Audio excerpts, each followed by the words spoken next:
જે સંદેશો લખવાનો, જે માહિતી લખવાની છે એ પૂરી થઈ જાય એટલે F6 અથવા Ctrl Z આપો. આ કમાન્ડનો ઉપયોગ કરીને એટલે કે તમે Ctrl Z આપશો એટલે ફાઇલ બની જશે અને સેવ થઈ જશે. આ કમાન્ડનો ઉપયોગ કરીને નવી ફાઇલ બનાવી શકાય છે, જેમાં કોપીકોન પછી ફાઇલનું નામ આપવામાં આવે છે. ત્યારબાદ એન્ટર આપી ફાઇલમાં વિગત ઉમેરવામાં આવે છે. અહીં ફાઇલનું લખાણ ઉમેર્યા બાદ ફાઇલમાંથી બહાર આવવા માટે ફંક્શન કી F6 અથવા Ctrl Z શોર્ટકટ કીનો ઉપયોગ કરવામાં આવે છે. આ કમાન્ડ વડે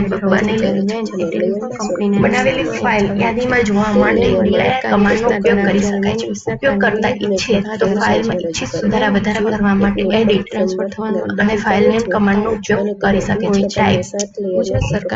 ટાઈપ કમાન્ડનો ઉપયોગ કરીને ફાઇલમાં રહેલી વિગતોને જોઈ શકાય છે. અહીં ટાઈપ અને આકાશ નામની ફાઇલ આપી છે. આ કમાન્ડનો ઉપયોગ કરીને ફાઇલમાં કયા પ્રકારની માહિતી અને વિગતો છે તે જોઈ શકાય છે. જો ફાઇલમાં વધુ વિગતો હોય અને તેને એક પછી એક એમ જોવી હોય તો કીબોર્ડમાં રહેલી પોઝ કી પ્રેસ કરો.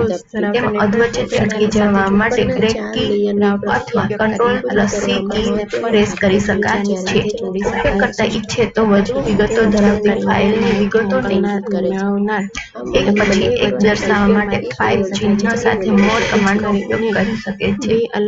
ટાઈપ આકાશ મોર જેનાથી વધુ વિગતો ફાઇલની વિગતોને એક પછી એક દર્શાવવા માટે 5 ચિહ્ન સાથે મોર કમાન્ડનો ઉપયોગ કરી શકાય. કોપી કમાન્ડનો ઉપયોગ ફાઇલની તેના જેવી બીજી નકલ તૈયાર કરવા માટે શક્ય છે. ફાઇલ નેમ અને ન્યૂ નેમ. જે ફાઇલ હશે એના જેવી નવી ફાઇલ બનાવી હોય તો ધારો કે આકાશ નામની ફાઇલ આપણી પાસે છે અને એટલે શું થશે, આકાશ જેવી એક બીજી ડુપ્લિકેટ ફાઇલ પણ એનું નામ બીજું હશે.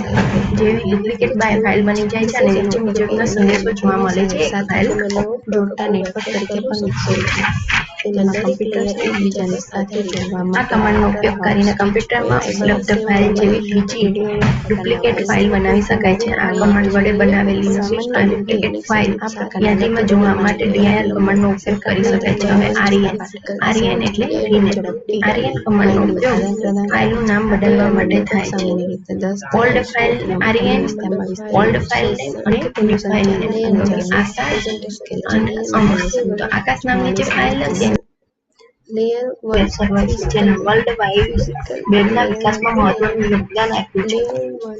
પ્રોગ્રામિંગ સંબંધિત સોફ્ટવેર. પ્રોગ્રામિંગ સંબંધિત ઓપન સોર્સ સોફ્ટવેરમાં ઉદાહરણમાં PHP એટલે કે હાયપરટેક્સ્ટ પ્રોસેસર, MySQL, જાવા, નેટબીન્સ, IDE, પાયથોન વગેરેનો સમાવેશ થાય છે.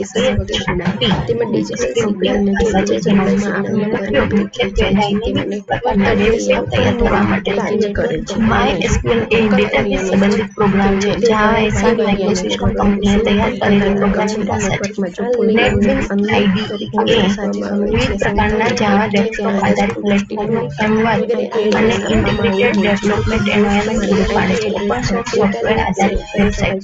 અમુક વેબસાઇટ પર ઓપન સોર્સ પ્રકારના સોફ્ટવેર ઉપલબ્ધ હોય છે. આ પ્રકારની વેબસાઇટ પરથી ઓપન સોર્સ પ્રકારના સોફ્ટવેરને ડાઉનલોડ કરી શકાય તેમજ તેનું વિતરણ પણ કરી શકાય. ઓપન સોર્સ પ્રકારના સોફ્ટવેરનો ઉપલબ્ધ હોય તે પ્રકારની વેબસાઇટ નીચે મુજબ છે. Source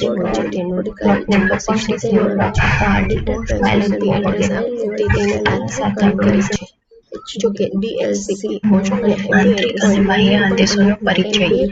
introduction to basic DOS internal instructional command. અહીંયા અમે આપણા DOSના કમાન્ડ વિશે થોડીક માહિતી મેળવીશું. સૌપ્રથમ DOS એટલે શું? તે જાણીએ છીએ. DOS એટલે ઓપરેટિંગ સિસ્ટમ. તે કમાન્ડ લાઇન ઇન્ટરફેસ કે CLI આધારિત ઓપરેટિંગ સિસ્ટમ સુવિધા છે.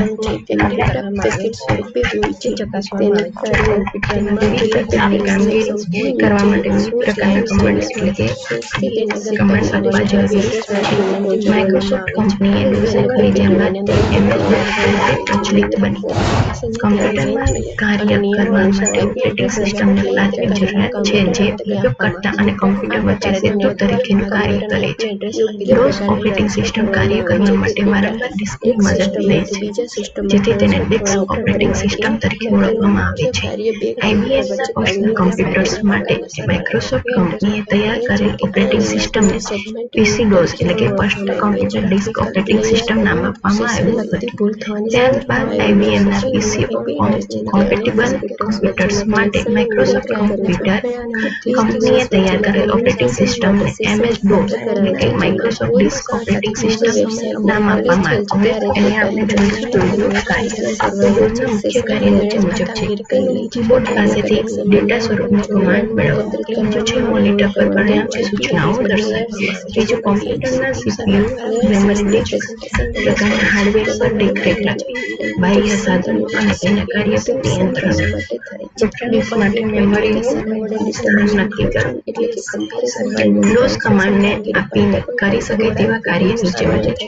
નવી ફાઇલ બનાવી, નવી ફાઇલોને દૂર કરવી. નવી ફાઇલ બનાવી, જૂની ફાઇલોને દૂર કરવી. લેયર 7 એપ્લિકેશન લેયર કહે છે. લિનક્સ સિસ્ટમમાં એડમિનિસ્ટ્રેટરને સૌથી વધુ અધિકાર મળેલા સર્વરની પાયાની બાબત પ્રકારના યુઝર એ ફાઇલના પ્રોક્સી કરતા હોય છે. તે ફાઇલને બનાવે છે તેમજ ફાઇલને પ્રોક્સી સર્વર પ્રોક્સી એટલે એકના બદલે અન્ય વડે કાર્ય કરવું. પ્રોક્સી સર્વર ફાઇલમાં સુધારા વધારા કરવા, ફાઇલની કોપી કરવી, ફાઇલનું નામ બદલવું, ફાઇલને દૂર કરવા પ્રકારની કામગીરી કરી શકે છે. માહિતીના અન્ય પ્રકારના સંચાલન કરે છે. અને ઉપયોગકર્તાઓ પ્રોજેક્ટ પર કાર્ય કરતા હોય ત્યારે તમામ ઉપયોગકર્તાઓ વડે સંકલન કાર્યોમાં ઓના પ્રકારના યુઝર પર ન મોકલતા પ્રોક્સી સર્વર મધ્યસ્થી અન્ય ઉપયોગકર્તા પ્રકારના યુઝરનો કોઈ પણ સમૂહમાં સમાવેશ કરવામાં આવતો નથી. તે સ્વતંત્ર યુઝર હોય છે. તે પોતે તૈયાર કરેલા ફાઇલના માલિક હોય છે. તેઓ અન્ય ઉપયોગકર્તાએ તૈયાર કરેલી ફાઇલો સુધી પહોંચી શકે